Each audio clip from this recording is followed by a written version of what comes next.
John Elangovan ஐயா கோவிட்ல மரிச்சாங்க. ஐயா மரிச்சப்ப அந்த லாக்டவுன் பீரியட்ல அம்மாவும் ஐயாவும் தான் தனியாவே 1.5 வருஷமா ரூம்ல இருந்து அப்படி போயிட்டு இருந்தவங்க. லாக்டவுன் பீரியடை தளர்த்தினப்ப ஏதோ ஒரு சின்ன ஊழியத்துக்கு வெளியில போயிட்டு வந்ததுல இன்ஃபெக்ஷன் ஆயிடுச்சு. ஆனதுல 2 பேருமே ஹாஸ்பிட்டலைஸ்ட்.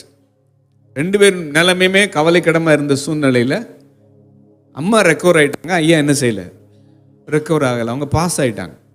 எத்தனை வருஷம் ஊழியம் தொடர்ந்து எங்கெங்கெல்லாம் பிரயாணம் பண்ணவங்க. அவங்க ரொம்ப உடஞ்சு நொறுங்கிட்டாங்க. அவங்களால எழுந்து நிற்கவே என்னன்னா முடியல. அவங்கள யாரும் தேற்ற முடியல.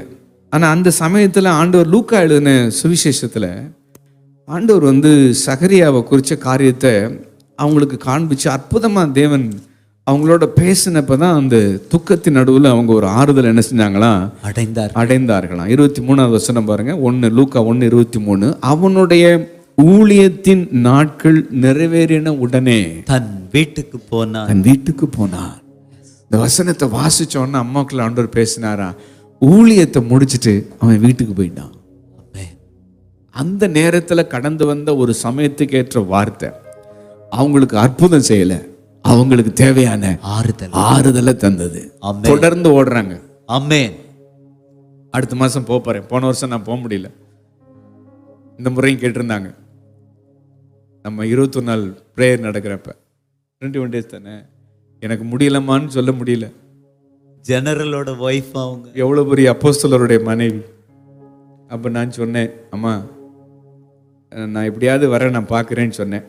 நான் ரொம்ப எதிர்பார்ப்போட நான் காத்திருக்கிறேன். நீங்க வரலைன்னாலும் பரவாயில்ல, ஆனால் நீங்கள் வரலன்னு சொல்லிட்டீங்கன்னா நான் கொஞ்சம் கஷ்டப்பட்டு தான் அதை நான் ஏற்றுக்கிற மாதிரி இருக்கும். ஆனால் நான் புரிஞ்சுக்கிறேன் அப்படின்னாங்க. இதுக்கு மேலே எப்படி உட்காந்துருப்பீங்க இங்கே? எப்படி இருப்பீங்க நீங்க? வந்துடுறேமான்னு முடிச்சிட்டேன், ஒரே வார்த்தையில் முடிச்சிட்டேன்.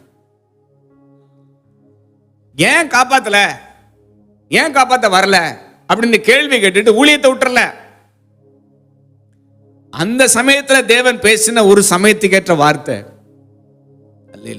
அப்படி தொடச்சு விட்டுட்டு ஓட வைக்குது. ஆமென். யாரு ஓடுறான்னா பாதிக்கப்பட்ட நபரே ஓடுறார். எஸ். ஆண்டவர் நமக்கு பதிலா ஓட விடுறவர் இல்ல, பாதிக்கப்பட்டவனே ஓட விடுறார். பாதிக்கப்பட்டவர்களே ஓட விடுகிறார். எனக்கு புரியல இது. எஸ். யாரா ரொம்ப பாதிக்கப்பட்டான் அதனால அவனுக்கு பதிலா இவன் ஓட விட்டுருக்காரு அப்படி பாடி ஆஃப் கிரைஸ்ட்ல சொல்ல முடியல. யாரு பாதிக்கப்பட்டானோ, டேய் உனக்கு பதிலா இல்ல, பாதிக்கப்பட்ட நீயே ஓடு. எப்படா ஓடுற? அதுக்கான வேர்ட் எனக்கு இருக்கு. வேர்ட் இருக்கு. ஃபெய்த் என்ன ஓட வச்சிருக்கு. அல்லேலூயா.